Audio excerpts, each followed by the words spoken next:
He became very wary about the arrest of Ghislaine Maxwell and asked whether or not, what could she say, what would she say, and should he pardon her? One of the things that I wonder if Donald Trump regrets is the fact that he has ushered in the unfettered proliferation of conspiracy theories. He has given people who feel powerless a little bit of feeling like they have a little power. A little bit of this, a little bit of that, a little bit of this. You know, people who believe that 9/11 is an inside job or was an inside job. People who believe that there's some secret government person out there named Q who's giving them Q drops about secret underground rings of child abusers. And it's just a bunch of nonsense. It strains credulity. And one of the largest conspiracy theories that wraps all of this in is this Jeffrey Epstein thing.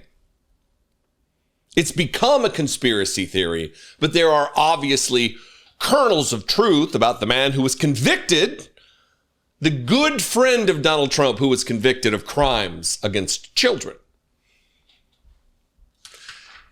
Yesterday on the Daily Beast podcast, Trump biographer and journalist Michael Wolff was with Joanna, and he talks about how Donald Trump floated the idea of pardoning Ghislaine Maxwell, whatever her name is, Maxwell, the orchestrator of the crimes against children for Jeffrey Epstein and others who surrounded Jeffrey Epstein and took the private plane to the private island to do private things with children. I'm going to play this clip and then I'm going to frame what the friendship was like between Donald Trump and Jeffrey Epstein for decades. For years and years and years, they were thick as thieves. They were compatriots. They were pals. They were, by Jeffrey Epstein's own estimation, best friends.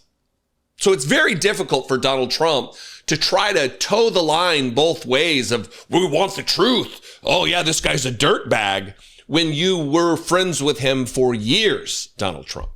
And then when justice started to be administered, it's like, oh shit, I don't want her to talk. Maybe I should give her a pardon as president of the United States.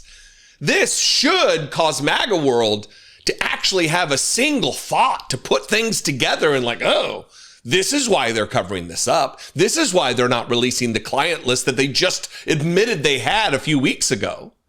They're almost there, but not quite. Maybe items like this will push them over the edge. And that's why this story is important to signal boost, because of the fact that we could be waking people up all over the country to the wiles and crimes of Donald Trump, not just against our civil society, but against our culture and against the most innocent among us, children. Watch Michael Wolff with Joanna on the Daily Beast podcast. So is the assumption that the reason the DOJ is not releasing any more information on Jeffrey Epstein is because it's somehow trying to protect Donald Trump? Well, I think throughout the Trump years, both the first administration and now this second administration, and in between, it has always been an incredibly sensitive topic. So again, that weird juxtaposition of the MAGA guys going Jeffrey Epstein, and Trump, basically kind of cowering, and there was a moment which I reported on at the end of the last administration when he became very wary about the arrest of Ghislaine Maxwell and asked whether or not, what could she say, what would she say, and should he pardon her? Well, he certainly said, oh, she's a very nice woman, I wish her well, as she was, shortly after she was arrested for, and accused of grooming young women. Yes, but behind the scenes, and this is, as I say, I reported this was a discussion. Everybody around him was kind of like, oh God, do we want to, we hope We hope she won't say anything, but we really hope he doesn't pardon her. This would just be another chapter of Donald Trump acting and having White House staffers and aides and people who assist him in making decisions biting their nails and on pins and needles about whether he's going to actually pardon and just open the floodgates of people opening up their eyes against him. This is how he also categorized the friendship of Donald Trump and Jeffrey Epstein. This is from the article. Trump held talks on pardon for Ghislaine Maxwell, biographer. The president agonized over what Jeffrey Epstein's accomplice would reveal upon her arrest, author Michael Wolff said. Trump and Epstein have been friends since the 1980s. Wolff described them as, quote, two guys joined at the hip for a good 15 years. So not decades, but a decade and a half, okay?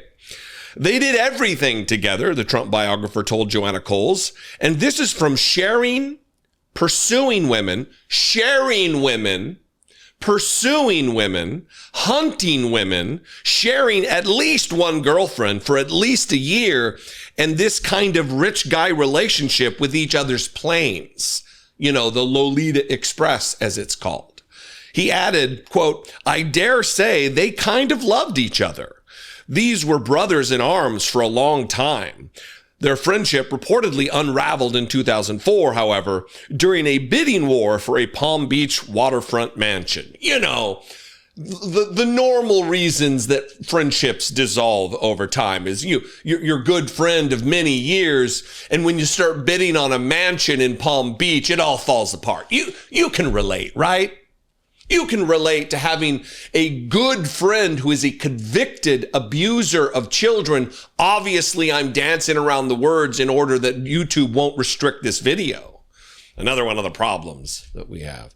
But look, people are starting to wake up. I know people are making jokes, including me, about that they're almost there. They're on the verge, the precipice of getting why this is being covered up. But that's a good thing. Yeah, obviously there's going to be people in the cult. There's going to be influencers who make money off of supporting Donald Trump, backing Donald Trump, defending Donald Trump, bootlicking Donald Trump. But there's millions of people out there who are Trump supporters who aren't paid by the MAGA machine, who are just there because they're true believers.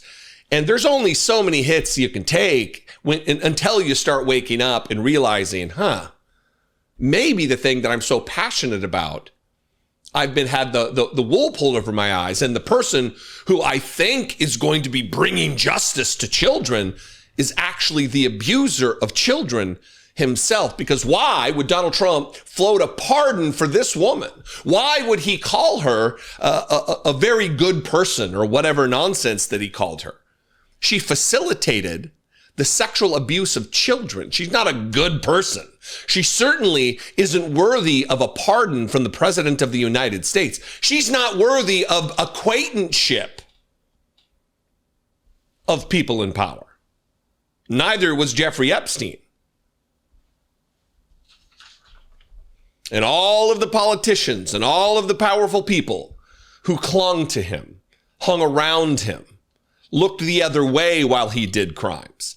Bill Clinton, Donald Trump, Bill Gates, all of these people need to be held under the light and scrutiny and justice. Anyway, what do you think? I would appreciate your feedback here. You can comment below. You can also call the voicemail line 714-576-4054. And of course, as always, you can email me daily at dollemore.com. If you want to help support this work, if you appreciate what I do, if you like the cut of my jib, you can support this work by giving $2 a month. Become a channel member, click the join button below, or you can go to patreon.com/IDoubtItPodcast. Also, I'm on social media if you want to slum it and have a miserable time on social media. I'm on Blue Sky mainly, but everywhere else at Dollemore. I'd love to see you, and I will see you next time. Be genuine. Take care of one another.